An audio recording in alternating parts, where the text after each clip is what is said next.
You want to earn money from what you know so you can be rewarded for your expertise and experience. But what's stopping you or slowing you down is that you don't have all of the essential skills you need to have clients pay you for your ideas. The big question is, which skills do you need to develop? You don't want to be wasting your time working on the wrong things.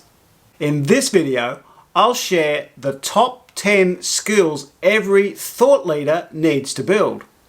Most importantly, I'll focus on the one essential skill you must develop if you want to lead with your ideas.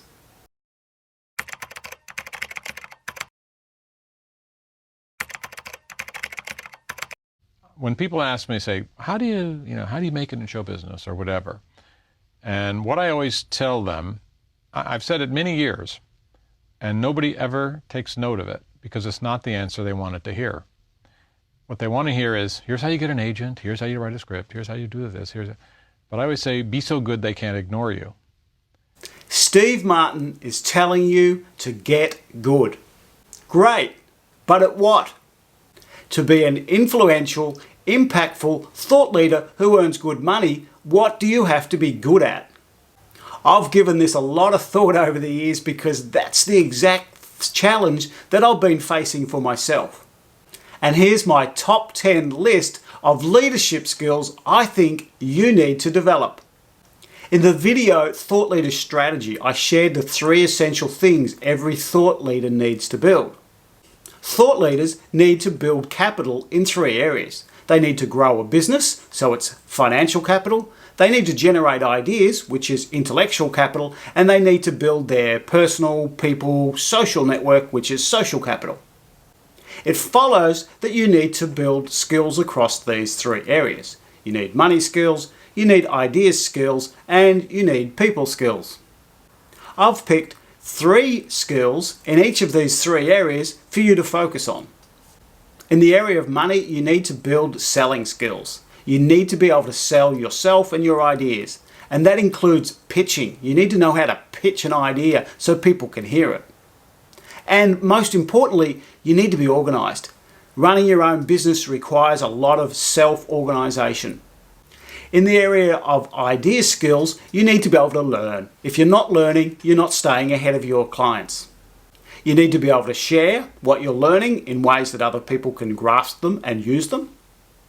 And most importantly, you need to be able to design, package, and build your ideas so other people can buy them. In the area of people skills, the number one is really to be able to lead.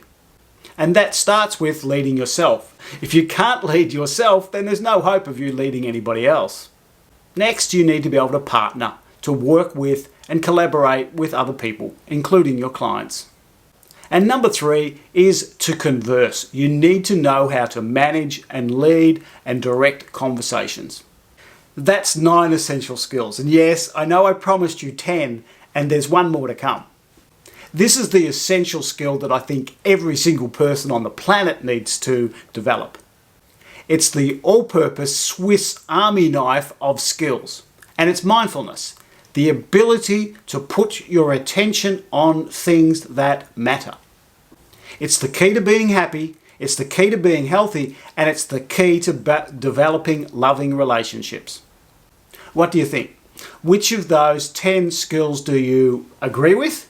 Which ones would you add? Which ones would you change? Add a comment below and let me know. Well, I think all of these 10 skills are important. There's something missing. They don't define what a thought leader is. To a certain extent, those 10 skills could be useful and valuable to any knowledge-based worker. So what's the crucial thing that's missing? What's the one thing that if you don't have, you can't be a true thought leader? And I hinted at this in the previous video, the best types of thought leadership content to create. Thought leaders earn money by leading and sharing their ideas. The purpose of ideas is to point to better ways to act and therefore better and easier ways to achieve our results. And there are 2 levels at which this occurs. The obvious one is the specific practical actions that we take, the processes, the moves we make. The second is less obvious but more important. It's the ideas that tell us what actions we should take. It's the context we operate from. Most leaders lead because they define the actions that people could take. But most thought leaders lead because they're able to define the context that tells us what actions we should take. The number one skill, the essential one for thought leaders, is context shifting. It's the ability to read the background context that people are operating from, and if need be, shift it to a new, more powerful, more resourceful one. This creates new possibilities, new opportunities, and new action. You might like to think of this as the frame of reference you are operating from. Gary Vaynerchuk said it beautifully.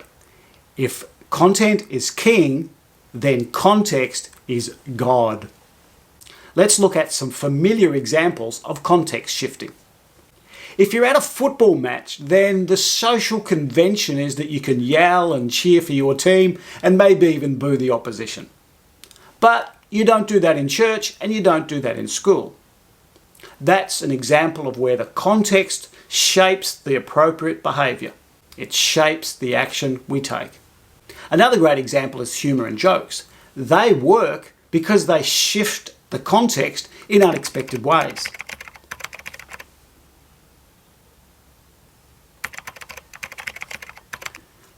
Number 3, our most important personal context is the identity we have. It's how we see ourselves. This will determine whether you apply for that job or whether you ask that girl out on a date. And currently there's major shifts in the conversations around gender identity, which is changing how we see ourselves and each other.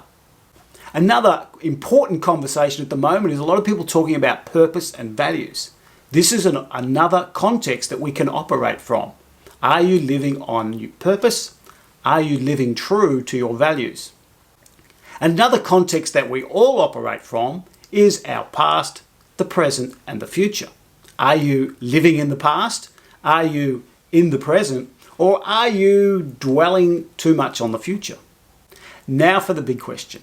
How do you shift the context?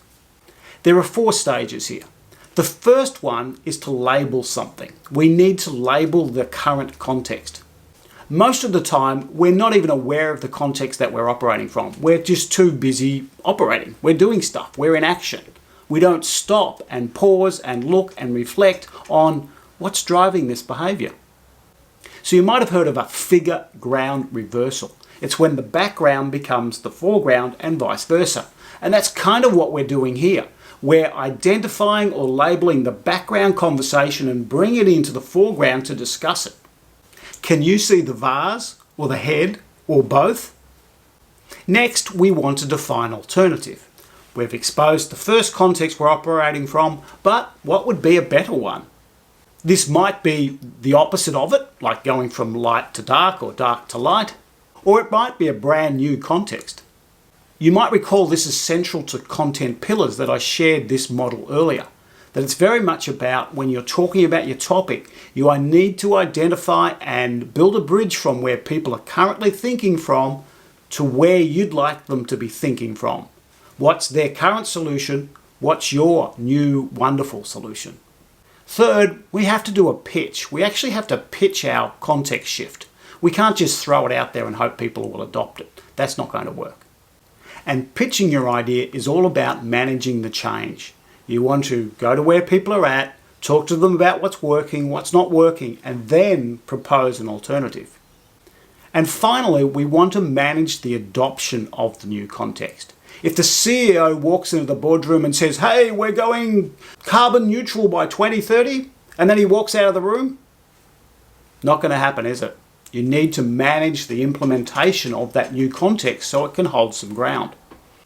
While this might sound new, different, and maybe a bit conceptual, there's some really obvious and practical ways that you'll be familiar with of how to go about doing this and making a context shift happen. A great way to start is with a stat. The right stat at the right time can change everything. Previously, I've shared a statistic from Harvard Business Review that says it's 5 to 25 times more expensive to attract a new client than retain an existing one. For me, that changed everything around content marketing. It says, why would I bother competing with all the other Joe Blows out there on social media when I could actually just focus on rewarding, retaining, and supporting my current clients? One stat changed everything. Another tool you can use is a visual model. And if you've seen any of my videos, you'll know that I love to use them. They're a great way to show where people are right now, plus where they could be. For example, when I was talking about capital content, I used these two slides. The first one shows two separate things and then shows them coming together. The usual way is a simple way to label the current context, and then I can use the title capital content as a way to describe a new situation, a new context. And thirdly, we have a diagnosis. And coaches are fantastic, good coaches are fantastic at asking great questions. And you can turn your great questions into diagnostic tools. So here's a simple example. So the question is, are you working right now or not? And this question prompts you to consider what task are you actually doing right now, and then to assess whether that's actually work or not. Let's wrap up what we've covered here. The key to being an influential, impactful thought leader who earns good money is to build your skills. You will need to develop skills across the 3 domains of thought leadership: building a business and financial capital, generating ideas and intellectual capital, and building your social capital, your interactions with other people. The number one essential skill that every thought leader needs to be able to develop is context shifting. It's the ability to have your clients consider their situation in a different way, such that you present new possibilities, new opportunities, and new actions. And I'll leave you with this final thought. When we shift the context, we shift what's possible. If you want more details and examples on this, check out the blog link in the description below. And if you want some coaching around this, head over to geoffmcdonald.com. That's it. Thanks for watching, and we'll see you in the next video. Bye.